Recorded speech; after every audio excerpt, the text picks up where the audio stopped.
하나님의 말씀 요한복음 6장 35절에서부터 40절까지 말씀입니다. 요한복음 6장 35절에서 40절 우리 한 목소리로 읽겠습니다. 35절 예수께서 이르시되 나는 생명의 떡이니 내게 오는 자는 결코 줄이지 아니할 터이요 나를 믿는 자는 영원히 목마르지 아니하리라. 그러나 내가 너에게 이르기를 너희는 나를 보고도 믿지 아니하는도다 하였느니라. 아버지께서 내게 주시는 자는 다 내게로 올 것이요 내게 오는 자는 내가 결코 내쫓지 아니하리라. 내가 하늘에서 내려온 것은 내 뜻을 행하려 함이 아니요 나를 보내신 이의 뜻을 행하려 함이니라. 나를 보내신 이의 뜻은 내게 주신 자 중에 내가 하나도 잃어버리지 아니하고 마지막 날에 다시 살리는 이것이니라. 내 아버지의 뜻은 아들을 보고 믿는 자마다 영생을 얻는 이것이니 마지막 날에 내가 이를 다시 살리리라 하시니라. 아멘. 어거스틴이라는 신학자는요, 인간은 하나님을 바라보아야만 행복할 수 있습니다, 이런 이야기를 했어요. 인간은 영적인 거예요. 하나님을 만나지 않는다거나 하나님을 알지 못하면 그 무엇으로도 만족할 수 없는 존재, 그렇게 창조된 존재가 인간이기 때문에 그렇습니다. 하나님께서는 세계사 한가운데 인간이 기다렸던 그리스도를 등장시키십니다. 이 그리스도는 악을 무너뜨리고 피조 세계를 새롭게 하시고 생명으로 사망을 이기시고 복으로 저주를 압도하시고 악을 행하는 자에게는 정의를 실현하시고 하나님을 알고 하나님을 의지하고 하나님 안에 굳게 서 있는 자들에게는 상을 주시는, 승리의 상을 주시는 분으로 우리에게 오셨습니다. 그리스도가 필요한 이유는 인간이 처한 현실 때문에 그래요. 사람들은 자신들이 행한 악으로 정죄를 받고 하나님 앞에 죄인으로 서 있습니다. 누구나 예외 없이 그렇죠. 문제는 뭐예요? 그 죄의 문제를 해결할 방도가 인간에게는 존재하지 않는다라는 거예요. 누군가가 하나님의 이 진노를 막아설 필요가 있어요. 대속의 충분한 제물이 되셔서 하나님의 정의를 충족시켜야만 하는 누군가가 있어야 생명을 얻을 수 있는 존재가 바로 우리란 말이죠. 예수님은 그런 존재로 우리에게 오신 거예요. 세상의 그 모든 죄를 짊어지고 가는 하나님의 대속의 양으로 오셔서 우리에게는 은혜와 진리로 또 하나님께는 그 공의의 충족으로 이 땅에 오셨단 말이죠. 우리가 그 예수님을 영접하고 믿고 영접하여 받아들이면 하나님의 이 영적인 충만함, 하나님 안에서의 그 기쁨, 감격으로 충만하도록 만들어 주셨다라는 거예요. 나는 생명의 떡이니 내게 오는 자는 결코 줄이지 아니할 터이요 나를 믿는 자는 영원히 목마르지 아니하리라. 이 얘기는요, 예수님으로 충분하다, 예수님만으로만 충분할 수 있다, 그런 얘기예요. 예수님이 없다면 우리는 영원히 줄이고 목말라서 살아있지만 살아있지 않은 그런 사람이 될 거라는 거예요. 예수님은 생명의 떡으로 오셨어요. 육의 떡과 대비되는 개념이죠.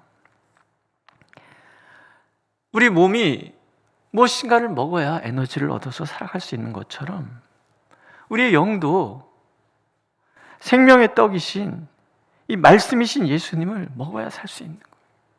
예수님의 말씀을 듣고 묵상하고 내 삶 속에 적용할 때 우리는 살아갈 수 있는 거예요. 그렇지 않으십니까?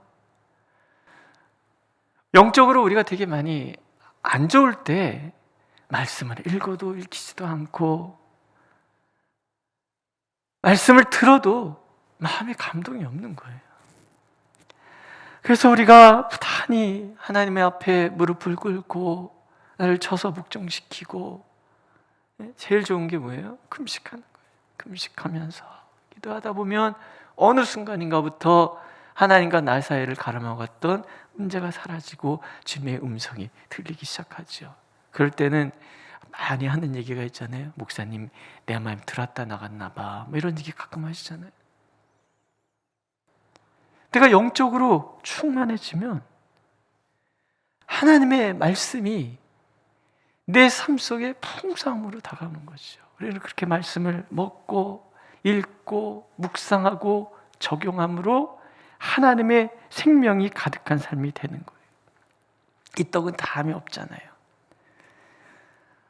성경 복음서 4군데 다 있는데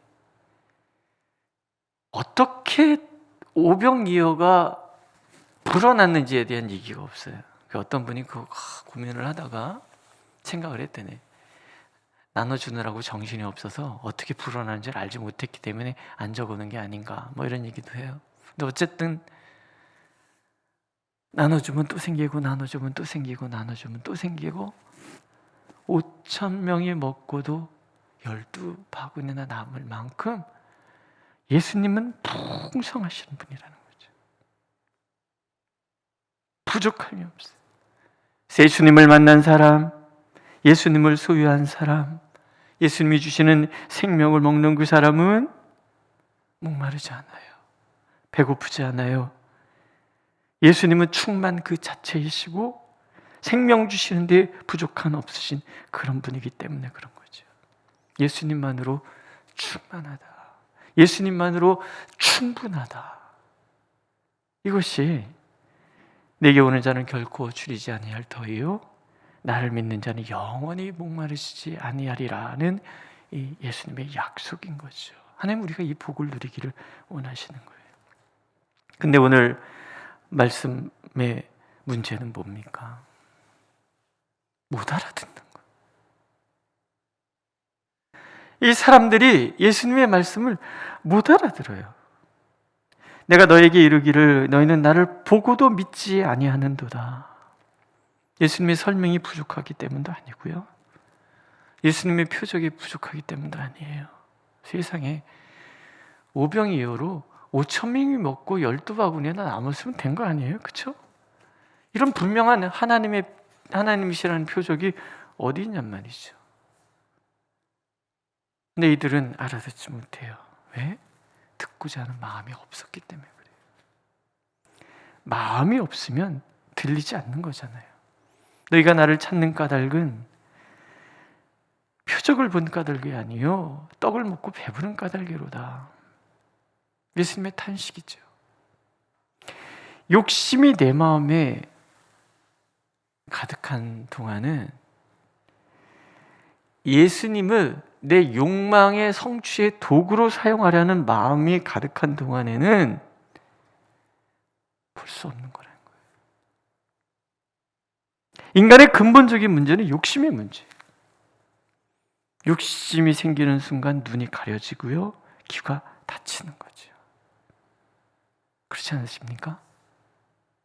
욕심은 아무것도 보지 못하게 하고 아무것도 듣지 못하게 해. 왜? 내 육신의 그 욕심을 채우고자 하는 욕구만이 내 마음에 가득하기 때문에 예수님의 생명을 담을 여유, 틈이 없는 거죠. 썩을 양식을 위하여 일하지 말고 영생하도록 있는 양식을 위하여 하라. 이 양식은 인자가 너에게 주리니 인자는 아버지 하나님께서 인치신 자니라. 하나님께서 인치신 자, 그리스도가 지금 눈앞에서 그리스도의 되심을 확인시켜 주고 계시는데, 그래서 예수 그리스도 안에서 하나님과 인간을 화해하게 할 속죄에 관한 하나님의 약속이 지금 눈앞에 쫙 펼쳐지고 있는 거예요. 그동안 인류가 기다렸던 이 구원의 메시아가 지금 눈앞에 와 있는데 욕심이 가득 차 있어서, 욕심이 눈을 가려서, 욕심이 귀를 막아서 봐도 보지 못하고 들어도 듣지 못한다는 거죠. 이 마음은 하나님께서 이끄심을 거부하는 마음이라는 거예요. 37절에 보면 아버지께서 내게 주시는 자는 다 내게로 올 것이요 내게 오는 자는 내가 결코 내쫓지 아니하리라 하시죠. 이거는 하나님은 정해놓고 구원받을 사람, 이 사람만 데려오고 저 사람 데려오고 그런 얘기를 하는 것이 아니죠. 하나님이 세상을 이처럼 사랑하사 독생자를 주셨으니 모두를 하나님께서 부르시는 거예요. 부르심의 기회를 하나님께서 다 주시는 거예요. 일어나 함께 가자, 구원의 자리로 가자라고 우리를 일깨우시고 손을 잡아 끄시고 그러는데 거부하는 마음, 하나님께서 내게 주시는 자, 하나님께서 데리고 오시려고 하는데 거부하는 그 사람, 불순종은 인간의 근본적인 마음이잖아요. 우리는 스스로 구원에 이를 수 있다는 교만에 빠져 있어요. 착각에 빠져 있어요. 하나님이 이끌지 않으면, 하나님이 구원시켜주지 않으면 누구도 구원에 이를 수 없는데, 인간의 그 불순종, 교만은 스스로 하나님의 자리에 앉고자 하는 그런 마음들은 하나님을 거부하는 거예요. 다른 복음서의 이 사람들에 대한 심판의 얘기가 이렇잖아요. 바깥 어두운 데로 쫓겨나 슬피 울며 이를 갈 것이다. 때늦은 후회는 소용이 없는 거죠.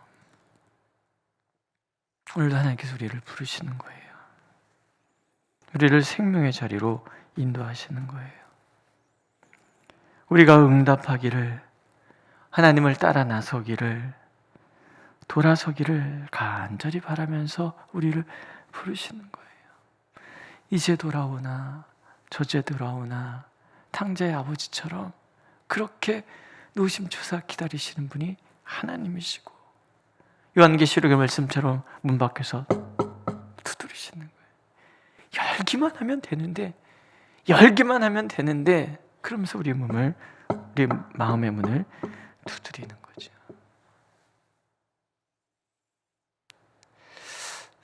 기도하면서 제일 어려운 게 그런 게 아닌가 싶습니다. 하나님의 뜻과 내 뜻과 미혹의 소리를 구분할 수 있는 지혜가 내게 있는가, 그런 거예요. 늘 욕심에 따라 살아가고 있기 때문에 내가 만들어 놓은 정답을 찾아놓고 그것이 하나님의 음성이라고 얘기하고 있지는 않은지, 미혹의 소리에 미혹당하고 있음에도 그게 하나님의 뜻이라고 오해하고 있는 것은 아닌지, 늘 우리는 그것에 대해서 하나님 앞에 구해야 되는 거죠. 하나님, 제 소리와 하나님의 소리와 미혹의 소리를 구분할 수 있는 지혜를 주셔서 하나님의 뜻을 따라갈 수 있게 하여 주시옵소서.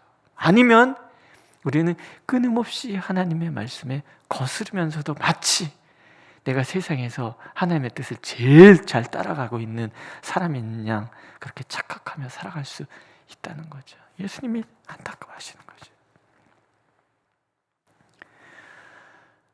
예수님께서는 순종하는 자에게는 분명히 복을 주시겠다고 약속하고 있어요. 내게 오는 자는 내가 결코 내쫓지 아니하리라. 결코 내쫓지 않으신다. 이 얘기는 순종하고자 하는 사람은 내 상태가 어떠하든, 뭐 의심이 많든 아니면 자격이 없든 전혀 개의치 않으시. 이게 은혜잖아요. 우리가 돌아서기만 하면 하나님, 주님의 뜻에 순종하겠습니다. 주님을 나의 구주로 영접하겠습니다. 자격이 되지 않고 아직 그 믿음에 이르지 않은 것 같아 보여도 그렇게 우리가 하나님께 돌아서기만 하면 내쫓지 않으시고 다 받아주신 하나님이 세상을 이처럼 사랑하사 누구든지 믿기만 하면 다 받아주시는 거예요. 저 같은 인간이 어떻게 구원을 받을 수가 있어? 뭐 이런 얘기 들을 만한 사람조차도 끌어안으신다는 거예요. 신학교 다닐 때 전도사들하고 그런 농담 가끔 했어요. 우리 천국 가면 깜짝깜짝 놀랄 거야. 하나는 어떻게 저 인간이 여기 와 있지? 그것 때문에 놀랄 거고, 두 번째는 어떻게 내가 여기 와 있지? 그래서 놀랄 거야. 그런 농담 가끔 했어요. 예수님께서는 어떤 사람이든 돌아서기만 하면 다 받아주시는 거죠. 내쫓지 않으신다고 약속하세요. 또 두 번째, 절대로 잃어버리지 않으시겠다. 그래서 마지막 날에 다시 살리시겠다 이렇게 약속하시잖아요. 나를 보내신 이의 뜻은 내게 주신 자 중에 내가 하나도 잃어버리지 아니하고 마지막 날에 다시 살리는 이것이니라. 하나도 잃어버리지 않으시는 거예요. 골로새서 이 말씀 이렇게 보충하십니다. 너희 생명이 그리스도와 함께 하나님 안에 감추어졌음이라. 우리의 생명이신 그리스도께서 나타나실 그때에 너희도 그와 함께 영광 중에 나타나리라. 우리가 주님을 영접하면요, 하나님께서 우리의 생명을 하나님 안에 그리스도 함께 감추시는 거예요. 하나님이 자기 품에 꽁꽁 숨겨놓으셨는데 누가 빼앗을 수 있겠냐는 얘기죠. 이 얘기는 한 번 택하신 자 결코 잃어버리지 않으신다라는 거예요. 그래서 떨렁떨렁 교회 왔다 갔다 교회 안 나오는 것 같아 보이죠? 하나님 잃어버리지 않는 거예요. 반드시 부르시는 거예요. 반드시 찾아내시는 거예요. 누구도 손댈 수가 없는 거예요. 환난, 기근, 적신, 어떤 것들도 우리를 하나님의 그 꽁꽁 숨겨져 있는 품에서 빼앗아갈 자가 없는 거예요. 내가 하나도 잃어버리지 아니할 것이고 마지막 날에 다시 살리실 것이다. 주님이 나타나실 때, 그 영광 중에 나타나실 때 함께 나타나셔서 주님의 그 영광에 참여하도록 우리를 반드시 인도해 가시. 기도만 하시면 돼요. 교회 안 다니는 자녀들 두신 부모님들이 많아요. 걱정이 많으세요? 걱정할 필요 없어요. 하나님께서 걱정하지 말라고 그러시잖아요. 그러니까 걱정은 우리 몫이 아닌 거예요. 하나님께 기도하면 되는 거죠. 주여, 우리를 찾아오셔서 만나 주셨던 것처럼 하나님 찾아가 주십시오. 만나 주십시오. 이 기다리지 못하는 우리의 마음이 문제인 거지 하나님께 문제가 되는 것은 결코 없는 거죠. 오늘도 예수님께서는 하나님께서 주신 자 중에 하나도 잃어버리지 않겠다고 약속하고 계십니다. 결코 빼앗기지 않으시겠다고 약속하고 계십니다. 그리고 예수님은 이것이 아버지의 뜻이라고 말씀하시잖아요. 나를 보내신 이의 뜻은 내가 주신 자 중에 하나도 잃어버리지 아니하고 마지막 날에 다시 살리는 것이다. 아버지의 뜻과 예수님의 뜻이 일치하고 있어요. 한 가지, 우리를 구원하여 생명 주시고 그 부르심에 순종하는 사람을 영원히 품으시는 그 사랑이 아버지의 뜻과 예수님의 뜻이 일치한다.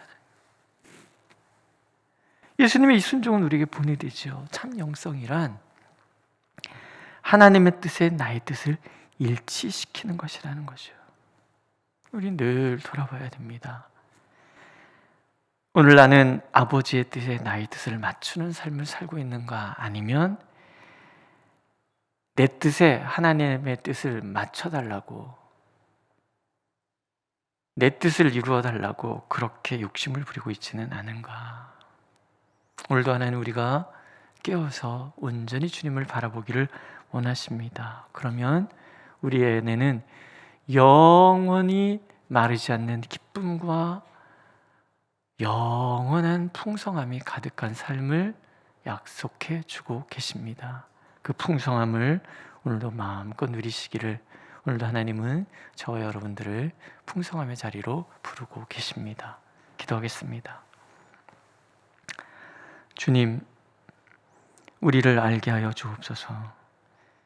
아버지의 뜻과 나의 뜻을 구분할 줄 알고 아버지의 뜻에 나의 뜻을 맞춰가는 그런 우리의 삶, 그러면서 우리의 영혼에 참으로 풍성함이 가득한 삶 살아갈 수 있도록 우리를 인도하여 주옵소서.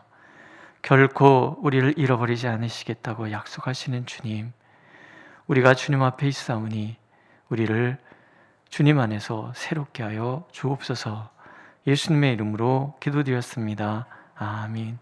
하늘에 계신 우리 아버지, 아버지의 이름을 거룩하게 하시며 아버지의 나라가 오게 하시며 아버지의 뜻이 하늘에서와 같이 땅에서도 이루어지게 하소서.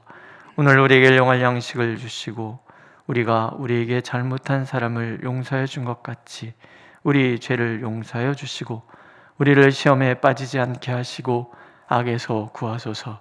나라와 권능과 영광이 영원히 아버지의 것입니다. 아멘.